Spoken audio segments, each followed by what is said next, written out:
"I'll pay you triple if you have the money." The manager laughed until he discovered it was the bank's owner. Walter Thompson held the straw hat with trembling hands as the bank manager wouldn't stop laughing. What should have been a simple loan request had turned into public humiliation in front of all the employees. "If you have money to pay me, I'll pay you triple," shouted Richard Peterson, the manager, slapping his hand on the counter while the other employees watched uncomfortably. Walter lowered his eyes, clutching the hat even tighter against his chest. His plaid shirt was faded, his jeans had some tears, and his shoes showed signs of heavy wear. At 72 years old, the elderly man just wanted to borrow 1,000 Rs to fix his house's roof that had collapsed in the last rain. "Please, Mr. Richard," said Walter quietly. "I've been a customer of this bank for a long time. I only need 1,000 Rs." Richard rolled his eyes and turned to Patricia Reynolds, the employee in the yellow blouse who worked at customer service. "Patricia, are you seeing this?" said Richard loudly so everyone could hear. "This gentleman thinks the bank is a charity house." Patricia shifted uncomfortably in her chair. Something about that situation wasn't right. She had worked at that bank for 5 years and had never seen the manager treat a customer that way. "Mr. Richard, maybe we could—" started Patricia. "Maybe nothing," interrupted Richard. "I'm not going to waste my time with people who don't even have a place to live. Look at his clothes, Patricia. Look at how he's dressed." Walter slowly raised his eyes. For a moment something shone in his gaze, but he soon lowered his head again. "I understand that you think I'm not in a position," said Walter calmly. "But I didn't come here to be humiliated. I came because I need help." Richard laughed even louder. "Help? This is a bank, not social assistance. If you want help, go to the church." Some employees began to shift restlessly at their desks. Carl, the bank security guard who was near the entrance, clenched his fists. He knew Walter from the neighborhood and knew he was a hard-working and honest man. "Mr. Richard," said Carl, approaching, "Mr. Walter is a good person, maybe."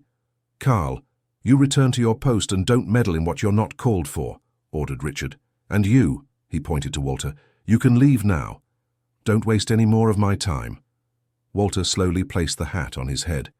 Before turning to leave, he looked directly into Richard's eyes. "Are you sure you don't want to get to know me better?" asked Walter. "I know everything I need to know about you just by looking," replied Richard disdainfully. Walter nodded slowly and headed for the door. Before leaving, he stopped and turned once more. "Well then, Mr. Richard, I'll come back tomorrow. Don't even think about it. If you come back here, I'll call security," shouted Richard. Walter left the bank silently, but Patricia noticed that he didn't seem defeated. There was something in his eyes that she couldn't decipher. Dear listener, if you're enjoying the story, please take a moment to like and especially subscribe to the channel.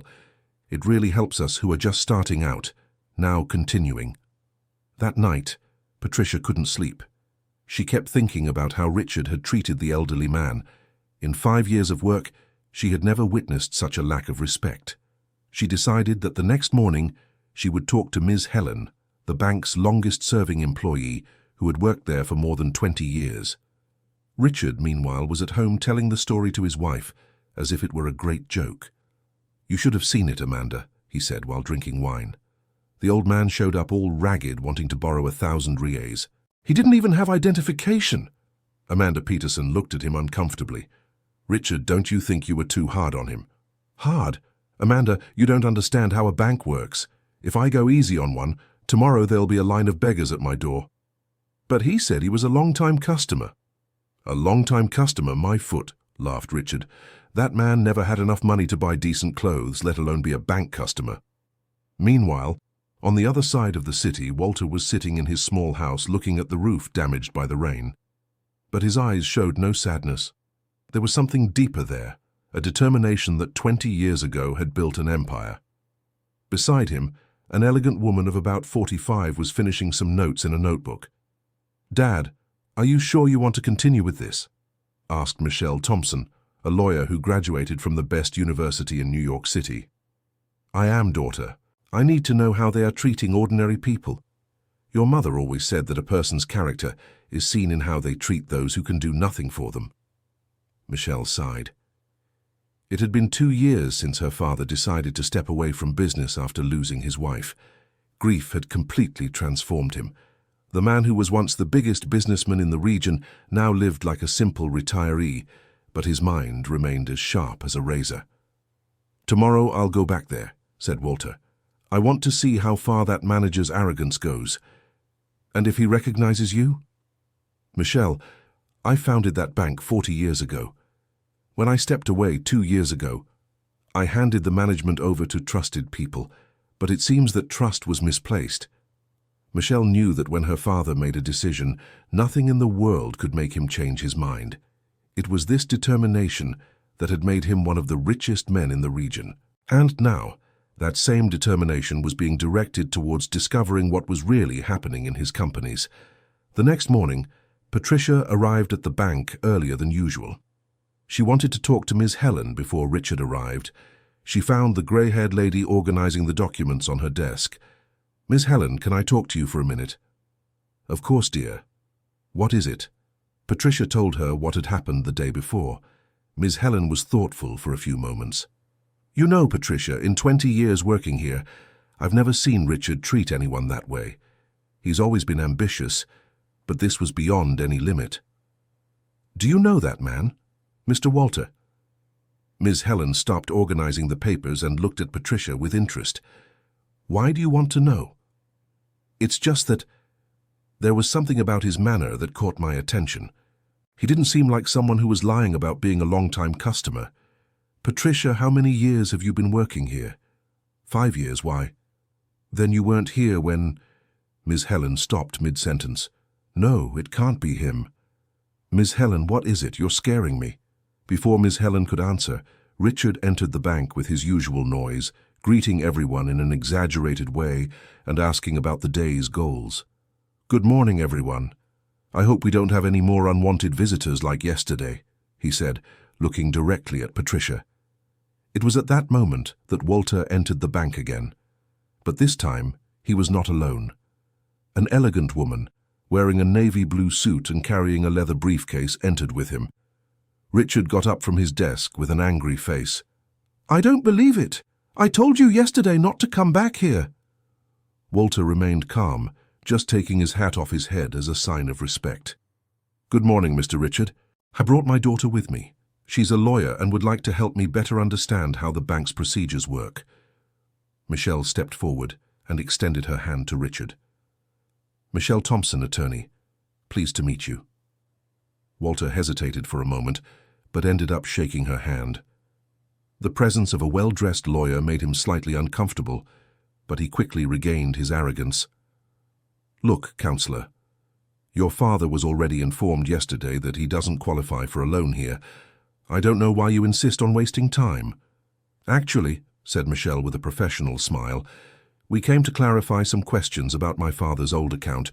He says he was a customer of this bank for many years." "Old account?" Walter laughed.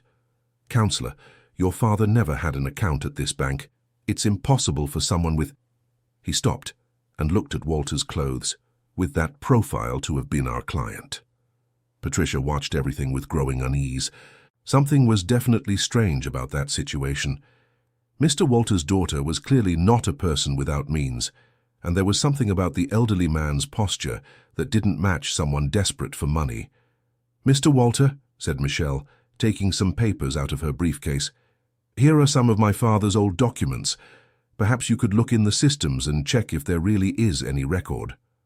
Walter took the papers reluctantly, but when he looked at the documents, his expression changed slightly. There were deposit slips from 20 years ago, bank statements, and other documents that seemed legitimate. "Well, this is very old," said Walter, trying to maintain his composure. "Even if there was an account after so long with no activity, it would have been automatically closed." "I understand," said Michelle. "But according to the law, the bank is required to keep records of closed accounts for at least 20 years. Would it be possible to check the archives?" Walter began to feel cornered. He knew that lying to a lawyer could bring trouble, but his arrogance spoke louder. "Look, Counselor, I'm not going to waste my time digging through dead files because of your father's fantasies. If he had an account here, let him prove it." It was at that moment that Miss Helen stood up from her desk and approached the group. "Excuse me, Mr. Walter. May I have a quick word? Ms. Helen, I'm busy right now. It's about Mr. Walter, she said, looking directly at the elderly man. Walter looked at Helen with interest. There was something in his eyes that suggested he recognized her, but he preferred to remain silent. What about him? Asked Walter impatiently. I think I know him, said Helen hesitantly, but I need to be sure of one thing. She approached Walter and lowered her voice. Do you have a birthmark on your right hand? Walter smiled for the first time since he had entered the bank. He raised his right hand, showing a small crescent moon-shaped mark. Helen brought her hand to her mouth, clearly emotional. My God, it really is you. Walter was getting irritated by this conversation he didn't understand. Miss Helen, what is going on here? Helen looked at Walter, then at Walter, and again at Walter. It was evident that she was facing an internal dilemma. Mr. Walter, I need to speak with you in private. No. Whatever you have to say it in front of everyone. I'm tired of this circus. Helen took a deep breath and mustered her courage. Mr. Walter, this is Walter Thompson, the founder of this bank. The silence that followed was absolute. Walter blinked several times as if trying to process what he had just heard. What? That's ridiculous. Ms. Helen, you are mistaken. I'm not, Mr. Walter. I've worked here for 20 years. I knew Mr. Walter when he still came to the bank in person, after Mrs. Rose passed away. He stepped back and handed the management over to other people. Walter looked at Walter, who remained calm, just watching the situation unfold. That's impossible. You're trying to pull some kind of scam. Michelle opened the folder again and took out an official document. Mr. Richard, here is the bank's founding deed. And here, she pointed to a specific line, is my father's name as founder and majority shareholder. Richard took the document with trembling hands. His eyes quickly scanned the paper, and the color progressively drained from his face. But this can't be right, he murmured. The owner of the bank is who, Mr. Richard? Asked Walter, speaking for the first time since he had entered. Dear listener, if you're enjoying the story, please take a moment to like the video and, most importantly, subscribe to the channel. It's a huge help for us who are just starting out. Now back to the story. Richard tried to regain his composure, but he was clearly shaken. In his desperation, he tried one last move. Even if this is true, he said with a trembling voice, you haven't shown up here in 2 years. Things have changed. I have full authority over this branch. Authority given by whom? Asked Michelle. By the regional management. I report directly to Mr. August Cooper. Walter and Michelle exchanged a meaningful look. August Cooper was one of Walter's trusted men, responsible for the regional management of the banks. How interesting, said Walter. And does Mr. August know how you treat humble clients? I treat all clients according to their means. I can't give loans to people who can't pay. But you didn't even check if I could pay, Walter said calmly. You judged me solely by my appearance. Patricia, who had remained silent observing the whole scene, finally spoke up. Mr. Richard, you didn't even ask Mr. Walter for any documents. You didn't even check the system to see if he had an account. Richard turned furiously to Patricia. Are you questioning my authority? I'm questioning your methods, Patricia replied, with a courage she didn't know she had. At that moment, Carl, the security guard, approached the group. Mr. Walter, it's so good to see you again, he said with a respectful smile. Carl, Walter said, extending his hand. How is your family? Very well, sir. My daughter finished college last year. Remember you helped with the scholarship? Richard was watching this conversation in a state of shock. It was evident that Carl had known Walter for a long time and treated him with genuine respect and affection. Carl, Richard said, trying to regain control, return to your post. Actually, Carl, Walter said, could you make a call for me, to Mr. August Cooper? Carl picked up the phone without hesitation. Within minutes, he was handing the phone to Walter. August, it's Walter. Yes, I know it's been a while. I'm here at the main branch. No, everything's fine, but I need you to come here now. Yes, it's urgent. When Walter hung up the phone, the silence in the bank was almost palpable. All the employees had stopped their activities and were watching the scene with growing interest. Mr. Richard, Walter said, Mr. August is on his way. Why don't we wait for his arrival to clarify this situation? Richard was visibly desperate. His mind was racing, trying to find a way out of a situation that was spinning completely out of his control. I need to make some calls, he said, trying to head to his office. Actually, Michelle said, it would be better if we all stayed together until Mr. August arrives, to avoid any misunderstandings. The next half hour passed like an eternity for Richard. He sat at his desk, sweating and nervously glancing at the door, while Walter chatted calmly with the senior employees who clearly recognized him and showed genuine happiness at seeing him again. Patricia approached Miss Helen. Miss Helen, how come I never knew this story? My dear, when you started working here, Mr. Walter had already stepped away. After Ms. Rose passed away, he was very shaken. They were a very close couple. She was the one who handled all the bank's social initiatives, the community aid programs, the scholarships. And what was he like as a boss? He was the best boss anyone could ask for. Fair, generous, but demanding when it came to the quality of service. He always said that a bank must never forget it's dealing with people's dreams. Patricia looked at Walter with growing admiration. The man who had been humiliated the day before was, in fact, the creator of everything she saw around her. When August Cooper arrived, the tension in the room was almost palpable. He was a man of about 50, well-dressed with an executive demeanor. When he saw Walter, his face lit up. Walter, what a surprise. It's been so long. The two men hugged warmly, leaving Richard even more desperate. August, I need to talk to you about some things I've discovered here, said Walter. Of course. What is it? Walter briefly recounted what had happened over the last 2 days. As the story unfolded, August's expression changed from surprise to indignation. Richard, said August, turning to the manager, is this true?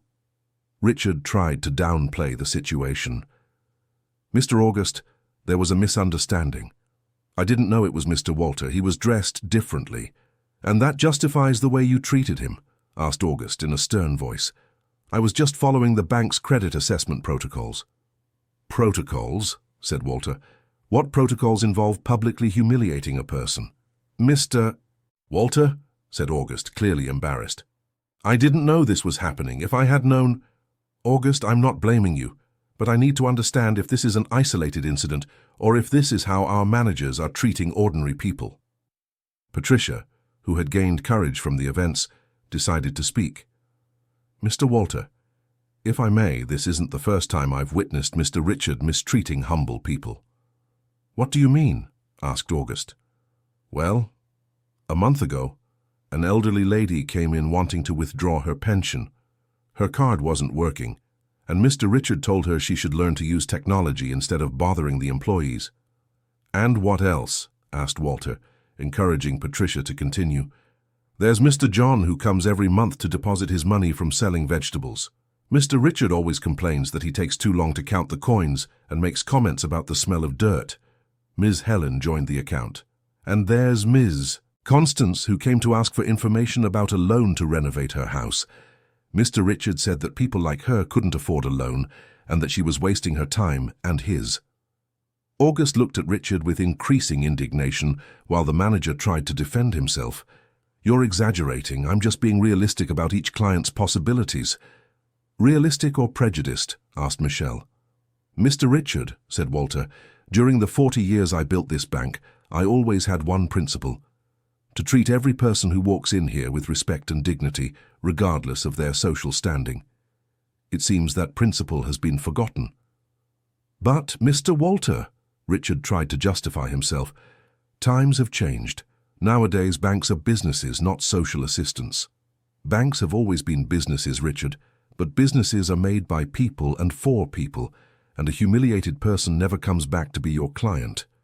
August shook his head, clearly disappointed. Richard, this is unacceptable. You will be suspended while we look into this situation further. Suspended? But Mr. August, I was just doing my job. Humiliating people is not your job, August said categorically. Walter raised his hand, asking for attention. August, before making any decision, I would like to make a proposal. What proposal? I want to spend a few days here, observing how customer service works, not as the owner, but as a regular client. But Walter, you've already been recognized. By the senior employees, yes, but what about the other branches in the network? How many other Richards might be mistreating our customers? The idea was intriguing and at the same time worrying. If what had happened there was standard in other branches, it meant the bank was betraying the principles it was founded on. "What do you have in mind?" asked August. "I want to run a test, visit several branches dressed as a simple person, and see how I'm treated. If we discover there are other problems, we'll have to take drastic measures." Michelle supported her father's idea. "It's an excellent way to get a real assessment of the quality of service." Richard, realizing his situation was getting worse and worse, tried one last move.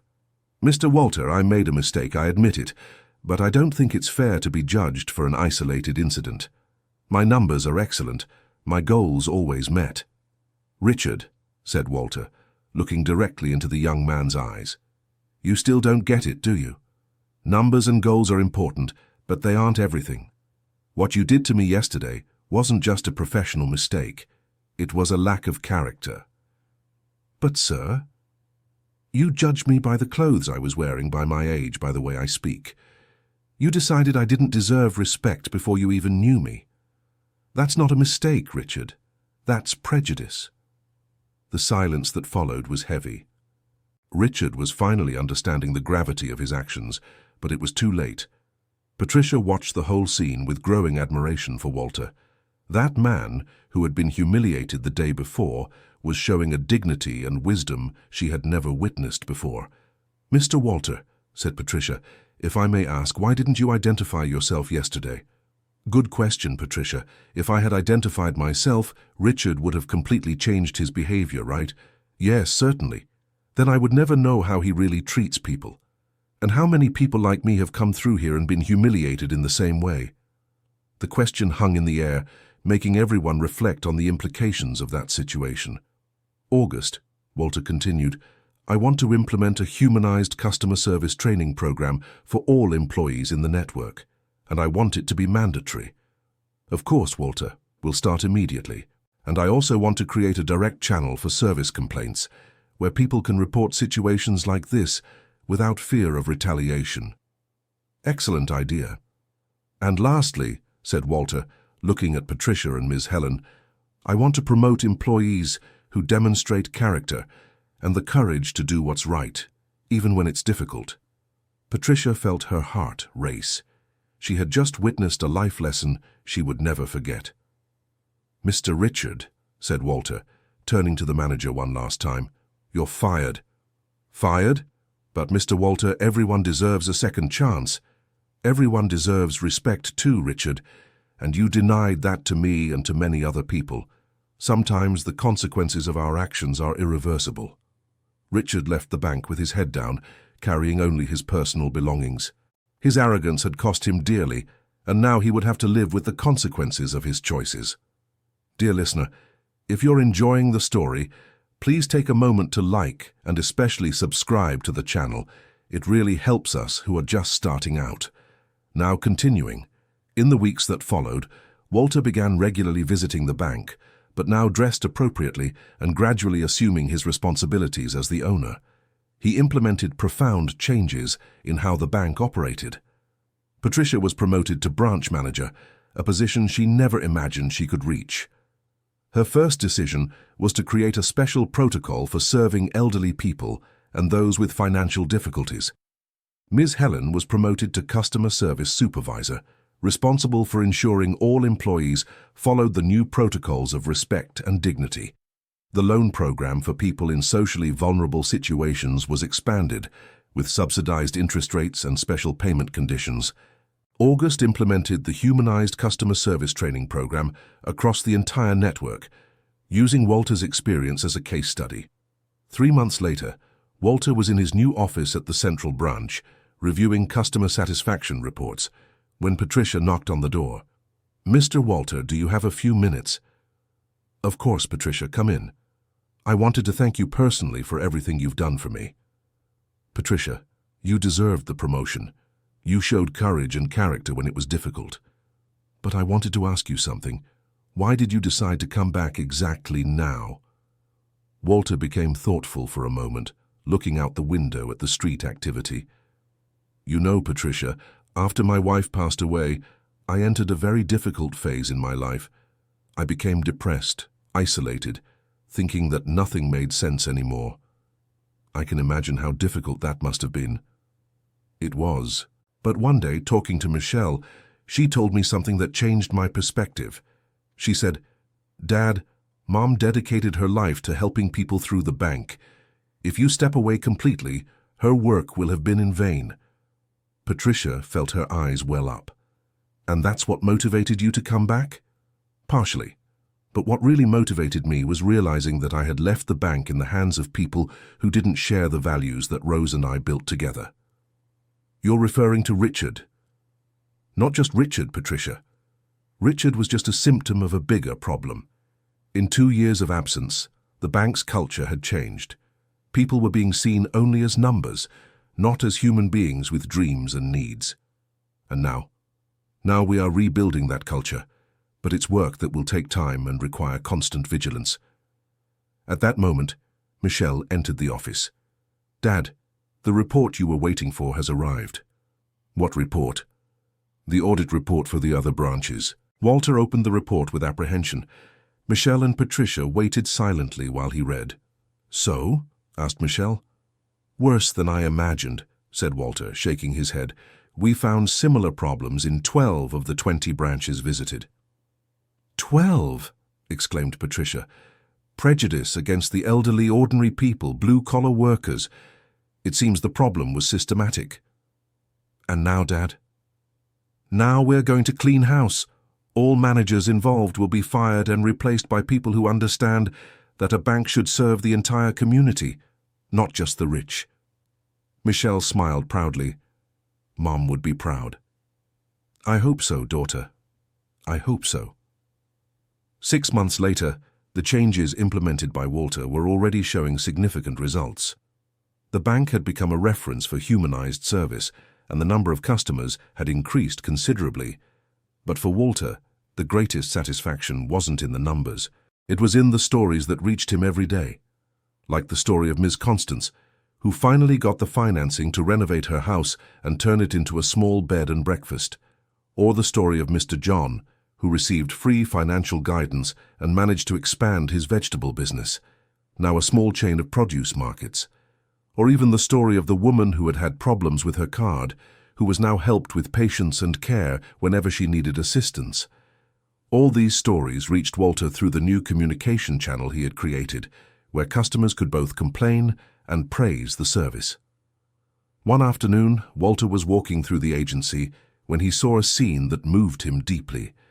Patricia was helping a young couple who wanted to finance their first home. She patiently explained all the options, helping them understand the contract terms and advising them on the best choice for their financial situation. This was exactly what Rose had always dreamed of, a bank that was truly useful in people's lives. That night at home, Walter was telling Michelle about his workday when she made an interesting observation. "Dad, have you noticed you've completely changed since you came back to the bank?" "What do you mean?" "You've found your purpose again, your energy. For the last 2 years, I was worried about you." "I was worried about me too," Walter admitted. "I thought that after 70 I wouldn't have anything left to contribute. And now? Now I know that experience and wisdom are things you only gain with time, and that I have a responsibility to use them to leave the world a little better." Mum always said that. "Your mother was a wise woman, and she taught me that wealth without purpose is empty." 1 year after the incident with Richard, Walter decided to do something that surprised everyone. He created a microcredit program specifically for people who had been rejected by other banks due to prejudice. The program was called Hope Blossom, in honor of his wife, and it offered small loans with special conditions for people who wanted to start small businesses or improve their living conditions. The program's launch ceremony was emotional. Walter made sure it was held at the central agency itself, in the same place where he had been humiliated a year before. During his speech, he told the story of what had happened, without naming names, but making it clear that the experience had been fundamental to his decision to return to business. "My friends," Walter said to an audience of customers, employees, and community representatives, "1 year ago I was almost giving up on believing that people could still be good. But I discovered the problem wasn't with people. It was the lack of opportunities for them to show their goodness." The audience applauded emotionally. The Hope Blossom program is not charity, it's justice. It's giving hard-working, honest people the same opportunity that has always been given to the privileged. In the audience was Richard. He had gotten a job at another bank, in a lower position, and was trying to rebuild his career and, most importantly, his character. After the ceremony, he approached Walter. "Mr. Walter, may I speak with you?" Walter turned and, to Richard's surprise, smiled. "Of course, Richard. How are you?" "Well, sir, I wanted to apologize again for what happened." "Richard, you've apologized many times. What matters now is what you learned from the experience." "I learned a lot, sir. Mainly about how my prejudices blinded me to people's real value." "And how is your new job?" "Different. My current boss makes me personally attend to every customer who is denied credit, explaining the reasons and offering alternatives. At first I hated it, but now I understand it taught me to see people differently." "That's good, Richard. That makes me happy." "Mr. Walter, may I ask a question?" "Of course." "Why didn't you sue me? I deserved it." Walter was thoughtful for a moment. "Richard, my wife always said that punishment without education is just revenge. You were punished with being fired, but the important thing was that you learned from your mistake." "What if I said I'd like to come back to work for you?" Walter looked at Richard with interest. "Why would you want to?" "Because I want to work in a place where I can really help people, not just sell banking products." "Richard, you understand that if you come back to work here, you'll start in a position lower than the one you had before?" "I understand, sir, and I accept. And you understand that you will be closely monitored and that any sign of a return to your previous behavior will result in immediate dismissal." "I understand and accept." Walter was silent for a few seconds, evaluating Richard. "I'll talk to Patricia. If she agrees to give you a second chance, I will too." "Thank you, Mr. Walter. I won't let you down." "Richard, you'll only let yourself down. What you do with your second chance is entirely up to you." 2 weeks later, Richard returned to the bank as a customer service assistant, a position much lower than the manager role he had held before. But he gladly accepted, understanding that he needed to rebuild his reputation and his relationship with his colleagues. Patricia, who initially resisted the idea of rehiring Richard, decided to give him a chance after a long conversation with Walter about forgiveness and second chances. "Patricia," Walter had said, "if we don't believe people can change, how can we justify our work of helping the community?" And Richard had truly changed. His first client was an elderly gentleman who wanted to open an account to receive his pension. Richard assisted him with patience and care, helping him fill out all the forms and patiently explaining how to use the card. Miss Helen, who was observing from a distance, commented to Patricia, "It seems he really learned his lesson." "Let's see if it lasts," replied Patricia, still cautious, but as the months passed, it became clear that Richard's change was genuine. He became one of the employees most beloved by elderly clients and ordinary people, precisely because he understood what it felt like to be judged and humiliated. 2 years after the initial incident, the bank had completely transformed. The culture of respect and dignity had spread throughout the network, and the financial results had never been better. Walter, now 74 years old, had found a new purpose for his life. He began giving lectures at universities and business events about humanized management and social responsibility. His story with Richard became a case study in business administration courses as an example of how prejudice can destroy business relationships and how a second chance can transform people. Michelle, who had closely observed her father's entire transformation, decided to write a book telling the story. The book would be called The Man with the Straw Hat and would become a bestseller, inspiring many business owners to rethink their customer service practices. In an interview for the book's launch, Michelle explained what she had learned from the whole experience. My father taught me that true success isn't measured just by the money you make, but by the positive impact you have on people's lives. And how does he see his own journey? Asked the interviewer. He always says that the humiliation he suffered was one of the best things that ever happened to him, because it forced him to rethink his values and reaffirm his purposes. And what does he plan for the future? To keep working as long as I have my health. He discovered that retirement didn't suit him when there was still so much work to be done. In fact, Walter had no plans to retire again. Every day he arrived at the bank excited, greeting employees and clients by name, taking a genuine interest in each person's life. He had created the habit of working personally at the customer service desk once a week to maintain direct contact with people's needs. It was on one of these occasions that he assisted a young single mother who wanted a small loan to buy school supplies for her children. As they talked, she commented, "You are very kind. I'm not used to being treated like this in banks." "How so?" asked Walter. "Usually the employees get impatient when I don't understand something, or they make faces when I ask them to explain the contract terms better. That doesn't happen here at this bank." "No, sir. Here, everyone is very patient and respectful. My sister, who works in another city, says her bank is very different." That comment made Walter think. Maybe it was time to expand the philosophy of humanized service beyond his own bank network. That night, he talked to Michelle about the possibility of creating a consultancy specialized in humanized service for other companies. "That's an excellent idea, Dad. Imagine how many companies could benefit from the experience you've developed here, and how many people could be treated with more dignity and respect." "Exactly. It would be like multiplying the impact of what you've done here, and that's how Hope Blossom Consulting was born, specializing in transforming companies' organizational culture, focusing on humanized service and respect for the dignity of all people." The first company to hire the consultancy's services was, ironically, the bank where Richard worked. The director had heard about the transformation Walter had promoted in his network and wanted to implement similar changes. Richard, who was now a customer service supervisor at his new job, was assigned to accompany the Hope Blossom consultants. When he found out that Walter would come in person to the first meeting, he felt a mix of nervousness and gratitude. "Mr. Walter," Richard said when they met, "I didn't expect you to come personally. Richard, your bank is willing to invest in a real cultural change.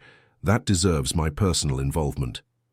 I'm excited to learn more about the methods you developed."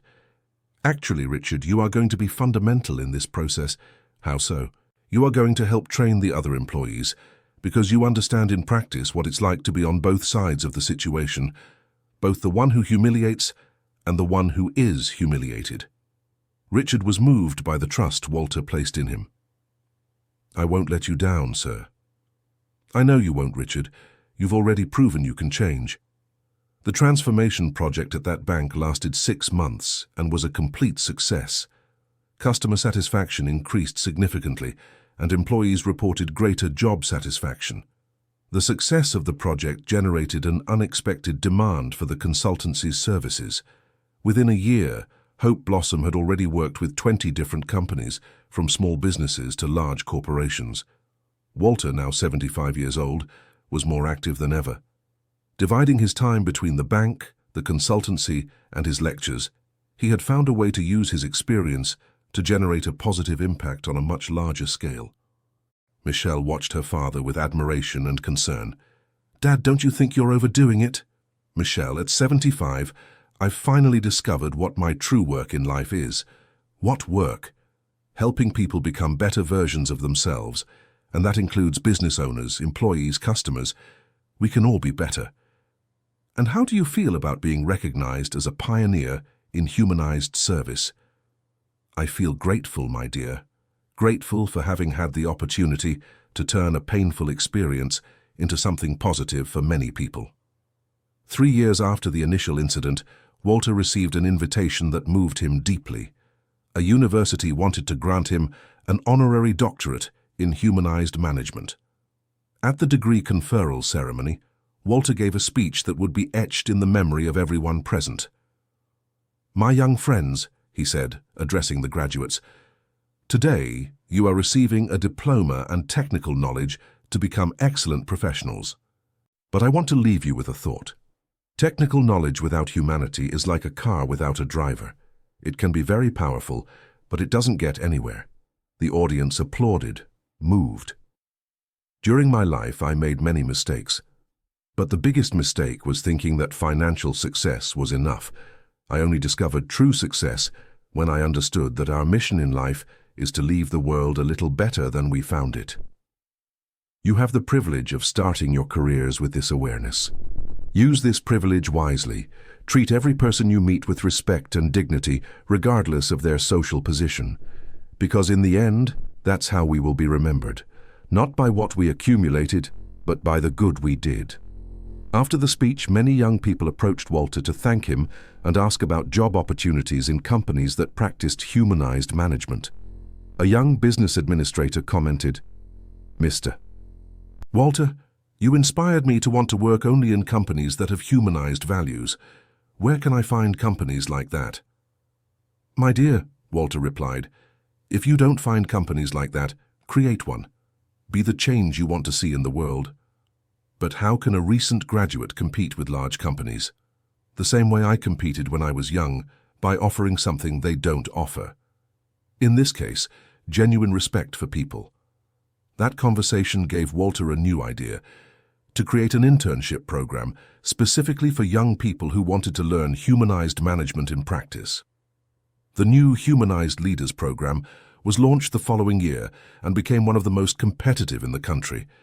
Young people from all over the United States applied to spend a year learning the principles of humanized management by working directly with Walter and his team. Patricia, who was now a regional director, was put in charge of coordinating the program.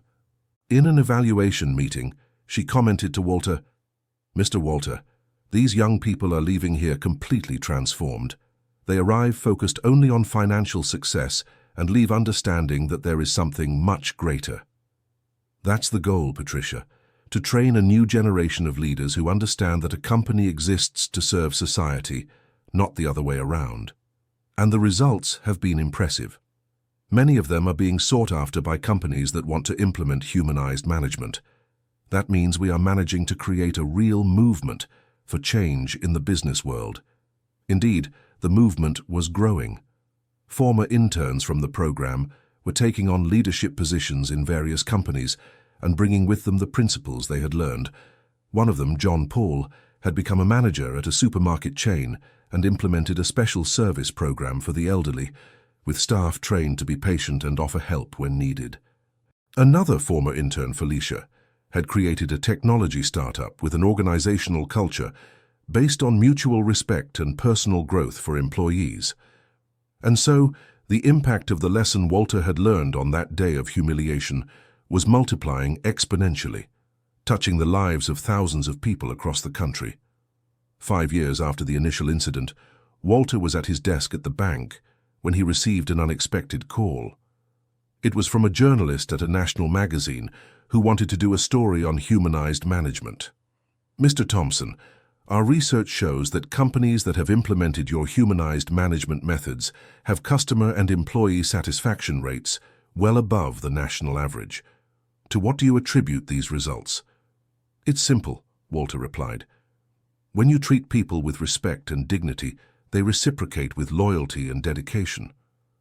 "But isn't that obvious? Why don't other companies do the same?" "Because many managers confuse authority with authoritarianism and efficiency with coldness. They think that being human is being weak." "And you prove that it's not?" "I prove that the opposite is true. Being human is being strong enough to care about others, even when it doesn't bring a direct benefit." The story was published on the magazine's cover and generated a national response. Walter began receiving invitations to give lectures in other countries, spreading the philosophy of humanized management internationally. But for him, the most important recognition came from an unexpected source. Richard, who was now a manager at his new bank and had successfully implemented the principles of humanized management, wrote a letter to Walter. "Dear Mr. Thompson, today marks 3 years of working with the principles you taught me. I wanted to share a story with you that happened yesterday.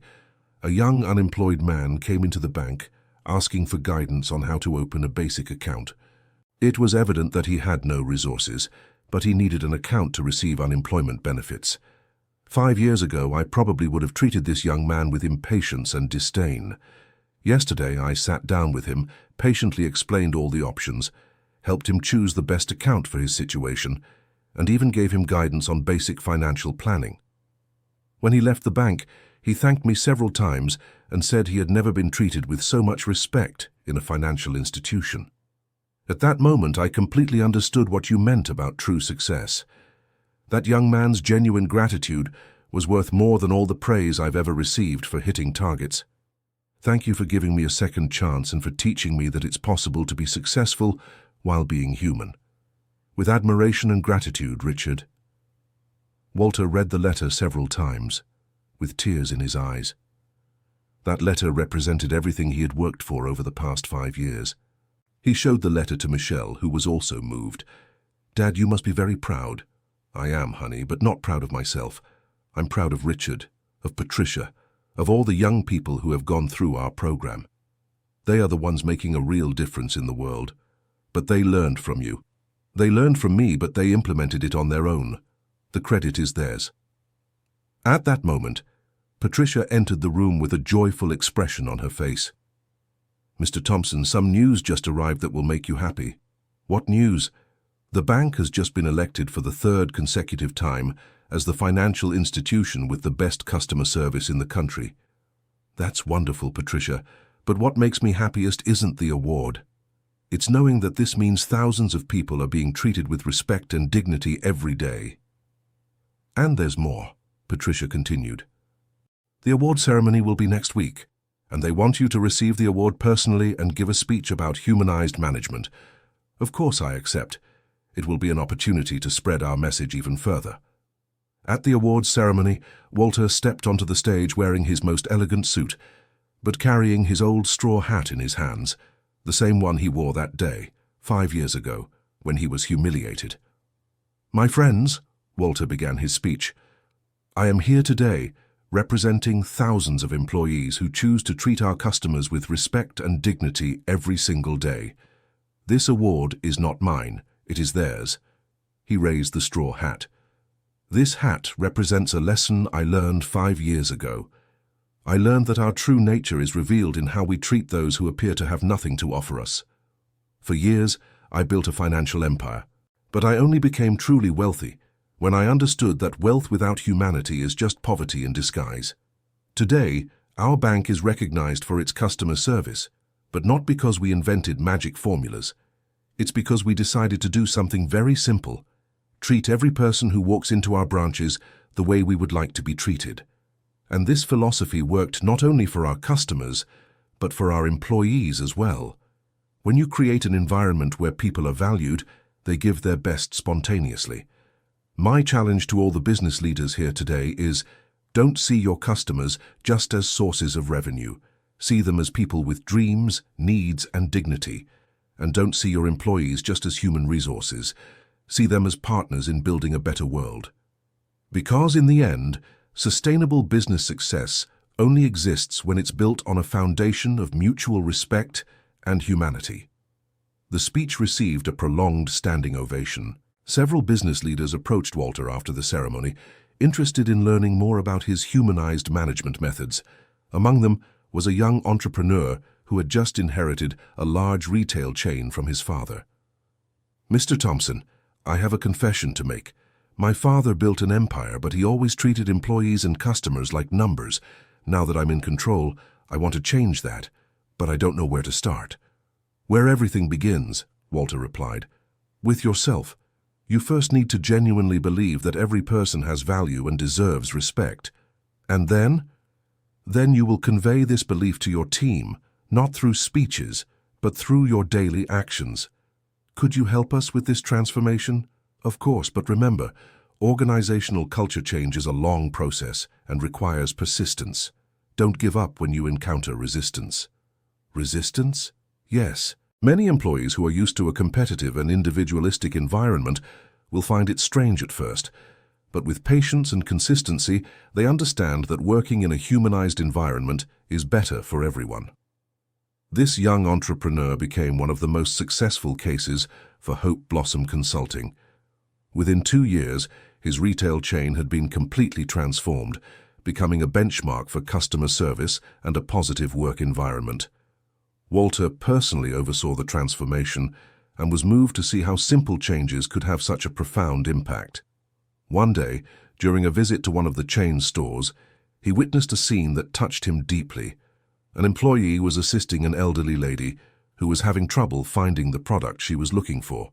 Instead of just pointing to the aisle, the employee left her post and accompanied the lady to the product, helping her choose the best option and carrying her purchases to the checkout counter. "Why did you do that?"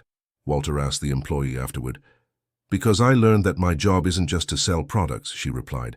"It's to help people solve their problems in the best way possible." "And who taught you that?" "The new store owner. He always says that every customer should be treated like a beloved relative." Walter smiled, remembering he had advised the young entrepreneur to use that exact approach with his employees. At 77, Walter had built a legacy that went far beyond financial success. He had created a transformation movement that was spreading humanized values throughout the country.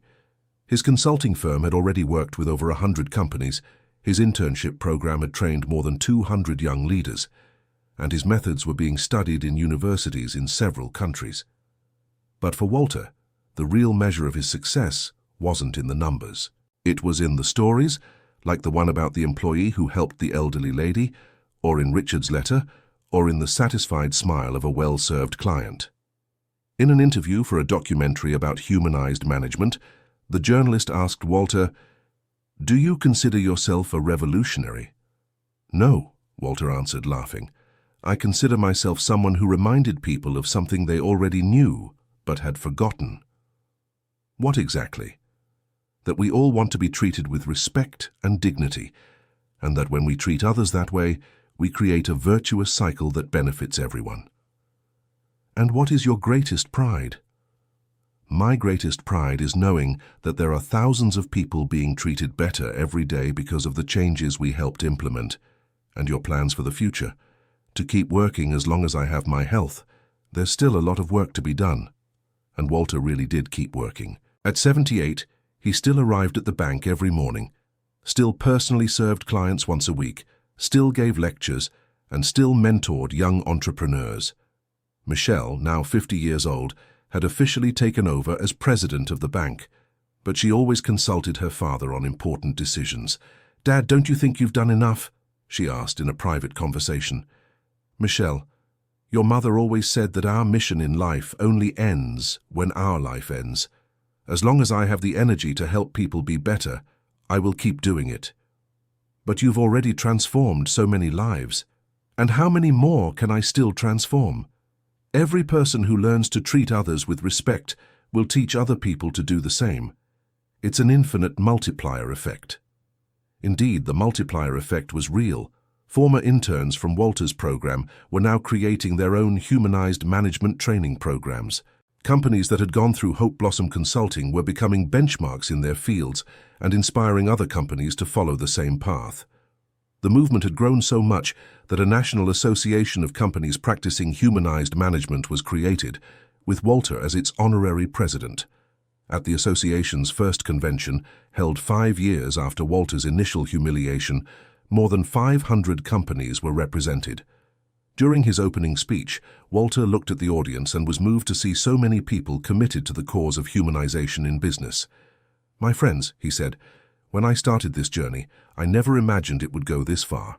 What began as a personal lesson in humility has become a national movement for business transformation. But I want to remind you all, our responsibility doesn't end here. Every company you represent has the power to influence hundreds or thousands of lives every day. Use that power wisely. Remember that behind every client there is a person with dreams, fears, needs, and aspirations. Behind every employee there is a family that depends on their salary and deserves to see them come home satisfied with their work.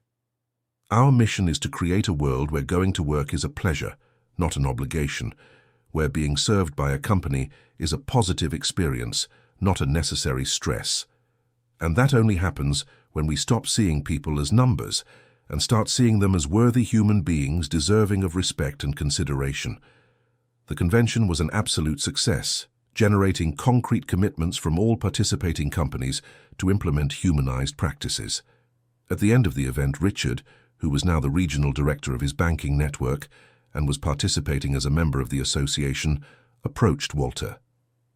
"Mr. Walter, I wanted to thank you again for everything you did for me. Richard, you did it for yourself. I just showed you the way. But without your second chance, I would never have discovered I could be a better person. And now you are helping hundreds of people discover the same about themselves. It's true. And you know what the best part is?" "What?" "It's that now I understand that being respectful and humane doesn't make me less competitive professionally. In fact, it makes me more competitive, because people like working with me and trust me. That is one of the key discoveries people make when they embrace humanized management. They realize that being good to people is also good for business." 10 years after the initial incident, Walter was celebrating his 80th birthday at a party organized by Michelle in the bank's main hall.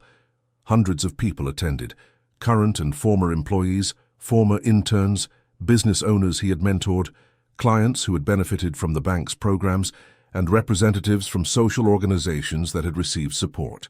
During the party, several people gave emotional speeches about how Walter had impacted their lives. Patricia, now the executive director, spoke on behalf of all the employees. "Mr. Walter, you didn't just create a bank.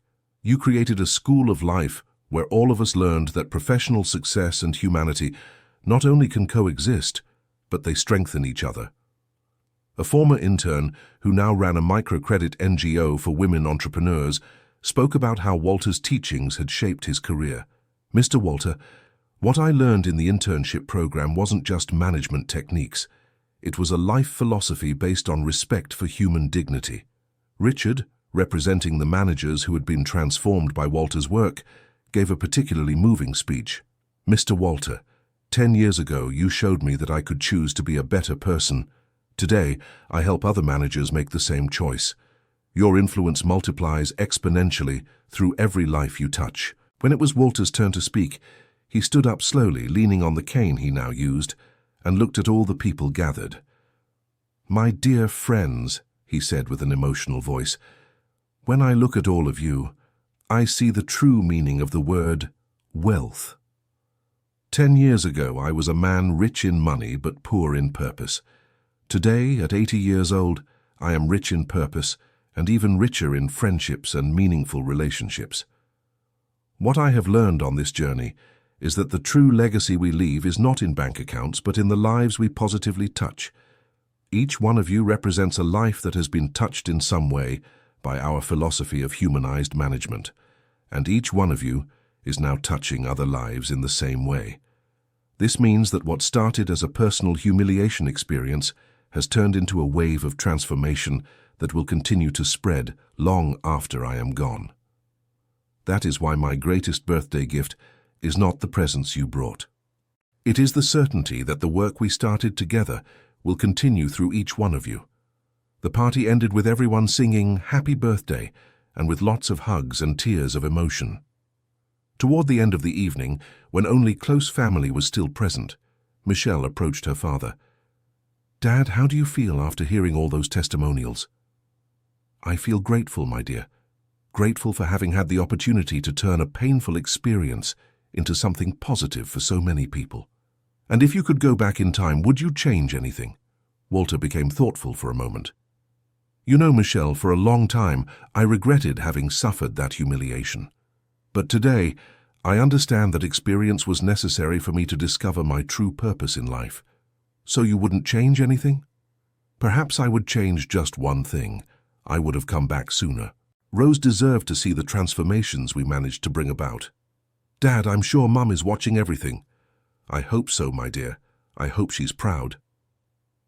2 years later, Walter was giving another lecture on humanized management at a university when he began to feel unwell. He was hospitalized and, after tests, discovered he had age-related heart problems. During the months he spent in recovery, he received thousands of letters, emails, and visits from people who had been impacted by his work. One of the letters that moved him the most came from an employee at a company that had gone through Hope Blossom Consulting. "Dear Mr. Walter, I heard you are having health problems, and I wanted to share a story that might cheer you up. I work at a company that implemented your methods 3 years ago. Last week, I assisted a very upset customer who had problems with a product. Instead of following the standard protocol of just exchanging the product, I sat down with him, listened to his full story, and discovered he was going through a very difficult time in his personal life. Besides solving the product issue, I offered help to find other services he needed within our company. In the end, he left not only satisfied but visibly calmer. As he was leaving, he said, 'I've never been treated with so much humanity in a company. Thank you for reminding me that there are still good people in the world.' In that moment, I completely understood what you always taught. Our work isn't just about selling products or services. It's about helping people feel better about themselves. Thank you for teaching me that, even without knowing me personally. With affection and gratitude, Amy Parker." Walter read the letter several times, with tears in his eyes. That letter represented exactly what he had dreamed of, that his philosophy would spread from person to person, creating a world where humanized service was the norm, not the exception. During his convalescence, he decided to write his memoirs, telling the whole story from the initial humiliation to the transformations it had generated. The book would be called "The Man with the Straw Hat: How Humiliation Taught Me the True Meaning of Success," and would be his final gift to the world.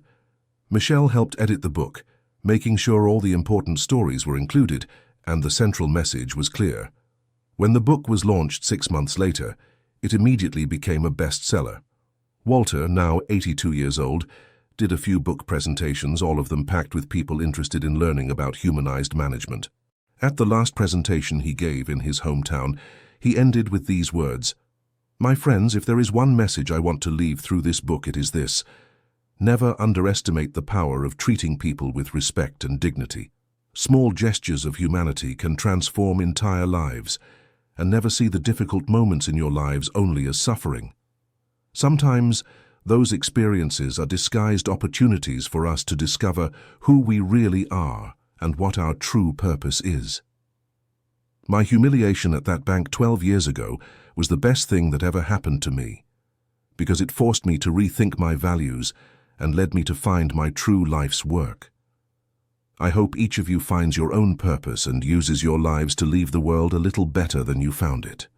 Walter Thompson lived for 3 more years after the book's launch, always closely following the developments of the humanized management movement he had helped create. When he passed away at 85, his funeral was a celebration of life that gathered thousands of people. There was no sadness, only gratitude for the extraordinary life he had lived and the legacy he left behind. Richard, now one of the leading executives of the humanized management movement in the country, gave one of the eulogies at the funeral. Walter Thompson wasn't just a successful businessman, he was a life changer. He taught me that everyone deserves a second chance to be better people, and he spent his life giving that second chance to hundreds of people. Patricia, representing all the employees who had worked with Walter, also spoke. "Mr. Walter taught us that work isn't just a way to make money. It's an opportunity to serve others and find meaning in our lives." Michelle, on behalf of the family, gave the final speech. "My father always said that true success is measured by the good we do for others. By that measure, he was the most successful man I've ever known. His legacy isn't just in the companies he transformed or the people he inspired. It's in the culture of humanity and respect that he helped create, which will continue to spread long after today." He always carried that straw hat as a reminder that humility and humanity are the greatest riches we can possess. I hope we all carry that reminder in our hearts. After the funeral, life went on, but the movement started by Walter did not stop. Hope Blossom Consulting continued operating under Michelle's direction and that of former interns. The Young Leaders Training Program was expanded and institutionalized. The Association of Humanized Companies grew exponentially, and in every company that adopted humanized management methods, in every employee who treated a customer with special respect, In every manager who gave a subordinate a second chance, the spirit of Walter Thompson lived on. 10 years after his passing, a statue of Walter was erected in the central square of his hometown. The statue shows him sitting on a bench, holding the straw hat in his hands, and has a plaque with the inscription, Walter Thompson, 1940-2025, businessman, educator, and humanist. He taught us that true success is measured not by what we accumulate, but by the good we do for others. Treat every person with respect and dignity, regardless of their social position. At the statue's unveiling, Richard, now over 50 and director of a foundation that promotes humanized management in small businesses, gave an emotional speech. This statue isn't just a tribute to Walter Thompson. It's a permanent reminder that each of us has the power to transform lives through small gestures of humanity and respect. Walter taught me that it doesn't matter how many mistakes we made in the past. What matters is our willingness to learn and grow. He gave me a second chance when I didn't deserve one, and that completely changed the course of my life. Today, thousands of people are treated with more respect and dignity in companies across the country because Walter had the courage to turn his personal humiliation into a life's mission. May this statue always remind us that the true legacy we leave is not in what we built for ourselves, but in what we built for others. And so the story of the man with the straw hat continued to inspire generations, proving that a single person with courage and determination can truly change the world one life at a time. End of story. And you? What did you think of this story of transformation and second chances? Tell us in the comments which part moved you the most and if you've ever been through a similar situation. If you liked the story, leave your like and subscribe to the channel so you don't miss other inspiring stories like this one.